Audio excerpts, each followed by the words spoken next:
Hi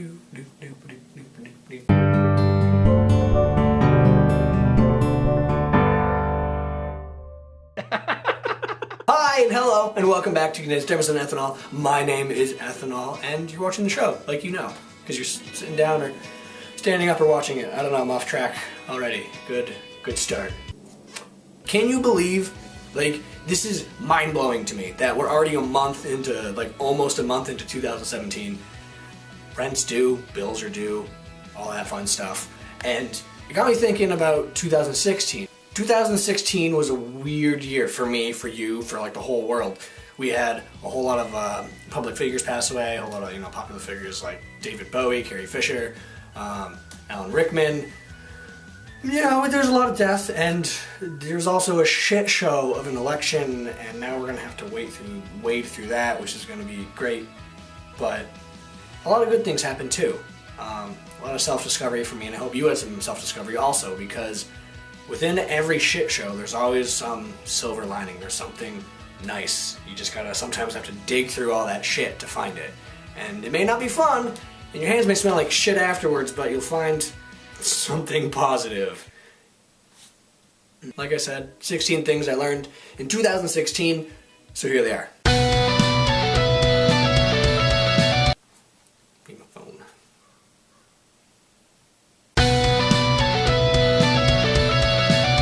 There's a right way and a wrong way to run a YouTube page. You can mass follow on Twitter, send out automated messages, and just overall not just go for the numbers, and instead of having it grow organically, which is something I want to do. I want my page to grow organically, and if it grows organically, you can have a stronger community and better connections with people, rather than just cranking out videos and cranking out numbers hoping to get somewhere. I didn't really like VidCon. I'm sorry. I know it's blasphemous. I didn't really enjoy it. I wasn't sure if it was because of the rush and some of the stress issues with traveling and money, but really it felt very rushed through every single panel that I went to, and everything was go go go, and it could have been because of the new tight security restrictions that made it less fun. But on top of it, everyone I met there, even before they'd ask me their name, they'd be like, business card, business card, business card, business card, business card. I'm like, hey, hold on. I want to get to know you. Do you want to know your name? Do you want to know my name? No? You just want to pass out business cards? All right. It felt very impersonal, some people I met. And then even people I followed on Twitter, and was like, hey, it was nice to meet you. And they're like, I never met you, lol. I'm like, we talked for 30 minutes about your page. Oh, it was about you. Regardless of what I said, why I didn't like it, I did learn a lot. I learned a lot from going to panels with some of the bigger names, some of my favorite YouTube creators like Matthias, Boogie, Jacksepticeye, Lindsey Sterling, Watsky, all these really cool people. And if you have a chance to go to a convention, go. It's a whole different experience, and it is worth it, even if you don't have that much fun. I also found out who I can travel with. Some people don't mix well sitting in an airport for 5 hours waiting for a plane, just like you're best friends with somebody, you move in with them, and then you're like, shit, I cannot live with this person. That's just kind of how it was. Couldn't travel with them, still love them to death. Love you. Death is really ugly, and death is really painful. I lost my grandmother this year to a long battle to Alzheimer's, and it was really tough to see.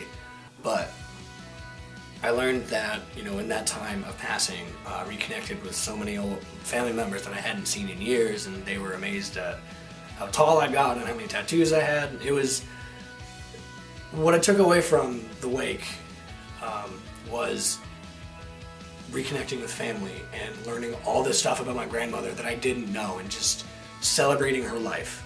And even though it was incredibly painful to say goodbye, still had all those memories. And if you lose somebody, hold on to those memories and know that they will forever live on with you in your heart and your mind. Adoption, very important.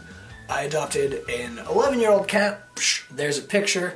Her name is Sasha Baby Cabbage, and take the time to go down to your local animal shelter and just, get to see the animals and stuff, because she is one of the sweetest, goofiest, most loving cats I've ever met in my life. And I hope that she has a very fantastic life. Talking about you. The people who ghost you, fuck them. Just not even worth your time. Just, if someone ghosts you, gonna suck. It sucks, it hurts. You cut them out like they cut you out, and you move on. You just say, fuck it, and you go.